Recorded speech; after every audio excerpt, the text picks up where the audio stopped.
ऊर्ध्वमूलमधस्ताखमस्मत्थं प्राहुरव्ययम्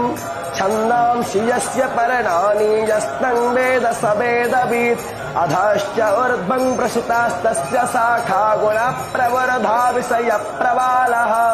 अधश्च मूलान्यनुसन्ततानि कर्मानुबन्धेन मनुष्यलोके